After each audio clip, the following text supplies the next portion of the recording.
Bem-vindo ao canal Tela para Dois. Este filme começa com um cara chamado Frank Vega. Frank já passou por muita coisa difícil na vida, principalmente porque ele é um veterano da Guerra do Vietnã. Um dia, ele está apenas andando de ônibus, cuidando da própria vida, quando vê dois jovens arruaceiros causando confusão no ônibus. Isso faz ele lembrar da época em que era criança, vivendo uma vida simples com seus pais. Quando cresceu, ele tinha uma namorada e os dois prometeram se casar quando ele voltasse da guerra. Mas aí vem a parte triste. Frank teve que passar 10 anos inteiros na Guerra do Vietnã. Quando finalmente voltou para casa, descobriu que sua amada havia se casado com outro homem e já tinha 2 filhos. Isso deve ter destruído ele por dentro. Com o coração partido, Frank decide tentar entrar para a academia de polícia, achando que sua experiência militar ajudaria, mas eles recusam sua entrada. Uma grande decepção. Sem conseguir emprego em lugar nenhum, ele acaba passando a maior parte da vida vendendo cachorro-quente para sobreviver. Mas as coisas pioram quando um novo e moderno food truck chega à cidade e rouba quase todos os seus clientes. Sem alternativas, Frank vira um andarilho, vagando sem casa e sem trabalho. A vida realmente não estava fácil para Frank Vega. Agora avançando para os dias atuais, aqueles dois jovens arruaceiros do ônibus começam a causar uma enorme confusão e até tentam machucar um senhor idoso. Mas Frank intervém e salva o velho, dando uma bela surra nos dois. Algumas pessoas no ônibus gravam tudo e postam nas redes sociais. De repente, Frank vira uma celebridade. Depois que o vídeo viraliza, começam a chamá-lo de Badass, e todo mundo acha ele incrível. As pessoas começam até a fazer camisetas e grafites com o rosto dele. A polícia chega a levá-lo para passear pela cidade, e Frank e sua mãe são convidados para participar de um programa de TV. Infelizmente, 3 meses depois, sua mãe falece e deixa para ele a casa e o cachorro de estimação. É aí que a história fica interessante. O melhor amigo de Frank, e também veterano do Vietnã, Klondike Washington, vai morar com ele e entrega um pendrive USB. Esse pendrive seria guardado no cofre da falecida mãe de Frank, mas Frank não faz ideia do que existe nele, então apenas o guarda em segurança. Numa noite, Klondike sai para comprar cigarros, mas acaba encontrando os dois criminosos, Terence e Sebastian. Eles estão atrás do pendrive que Klondike entregou para Frank. Klondike mente dizendo que não está com o dispositivo, mas os dois bandidos não acreditam. A discussão piora e, tragicamente, eles acabam matando Klondike antes de fugir rapidamente. Quando Frank recebe a notícia da morte do melhor amigo, corre até o necrotério para ver o corpo de Klondike. Muito abalado, ele pede para a polícia investigar profundamente o caso e prender os responsáveis. Mais tarde, o policial Melark, amigo de Frank, aparece para dizer que a polícia está trabalhando duro para encontrar os assassinos. Porém, Frank percebe pela televisão que outros crimes são resolvidos muito mais rápido. Isso o irrita ainda mais quando vê os policiais praticamente sem fazer nada sobre o assassinato de seu amigo.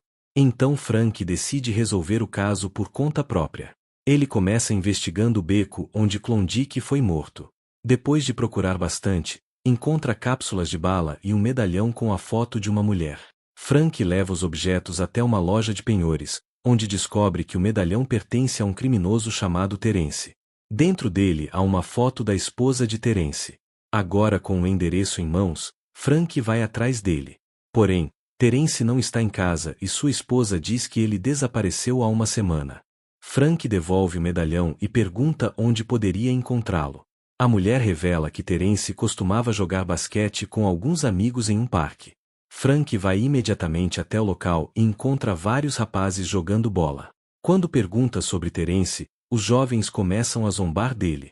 Frank perde a paciência e dá uma surra em todos eles.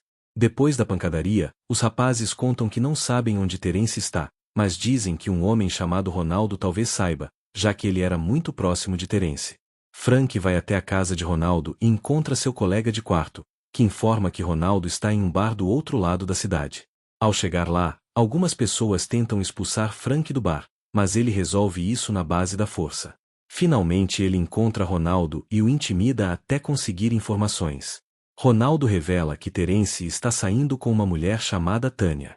Agora a história muda para Panther, um poderoso chefão do crime, que é justamente o chefe de Terence e Sebastian. Panther está tendo uma conversa séria com o corrupto prefeito Williams, que o pressiona para recuperar rapidamente o pendrive roubado por Klondike. Acontece que o pendrive contém provas de corrupção e crimes cometidos pelo prefeito durante seu mandato.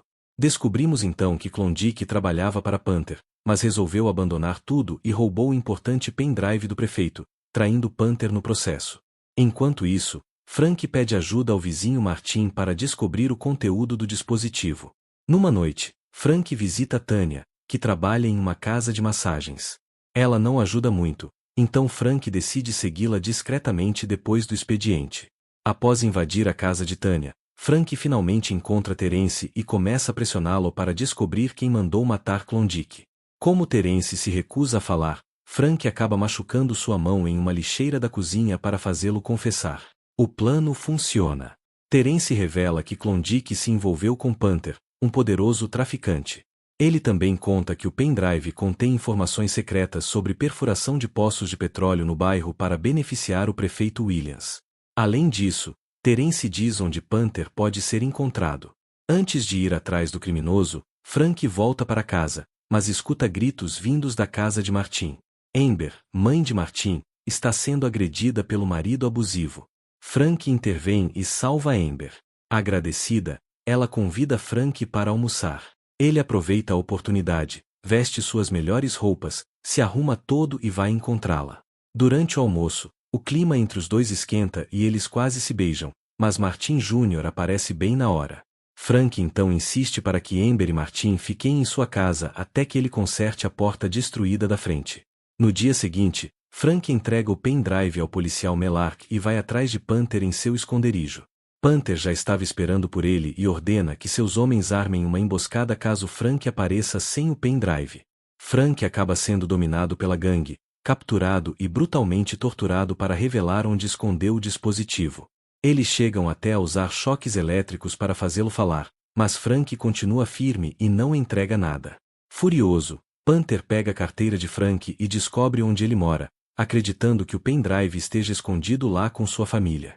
Enquanto seus homens continuam torturando Frank, Panther vai até sua casa procurar o dispositivo. Mas Frank consegue escapar usando um fósforo que Amber lhe deu. Ele acende o fósforo e joga em tambores de óleo espalhados pelo local, causando uma enorme explosão. Panther foge, mas Frank não deixa barato. Os dois roubam ônibus e iniciam uma perseguição insana pelas ruas, destruindo vários veículos pelo caminho até que os ônibus finalmente batem. Mesmo assim, Frank continua perseguindo Panther a pé. Durante a perseguição, ele reencontra aqueles dois arruaceiros do ônibus. Tentando recuperar a reputação, eles resolvem gravar um vídeo espancando Frank. Só que Frank derrota os dois mais uma vez e continua atrás de Panther. Panther finalmente chega à casa de Frank e encontra Amber. Ele ameaça machucá-la caso Frank não entregue o pendrive. Mas Frank aparece a tempo de salvá-la. Os dois começam uma luta brutal que vai parar no jardim da casa. Quando Panther está prestes a atacar Frank novamente, Amber pula nas costas do criminoso, dando a Frank a chance perfeita para derrotá-lo de vez. Finalmente a polícia prende Panther. E a situação fica ainda mais interessante quando o prefeito Williams também é preso, já que a imprensa divulgou todos os seus esquemas criminosos. Quanto a Frank, Amber e Martin, eles vivem felizes para sempre. Fim. E a moral da história é que, às vezes, tudo que é preciso para derrotar criminosos e revelar a corrupção é um herói vestido de vendedor de cachorro-quente e uma pequena ajuda dos vizinhos.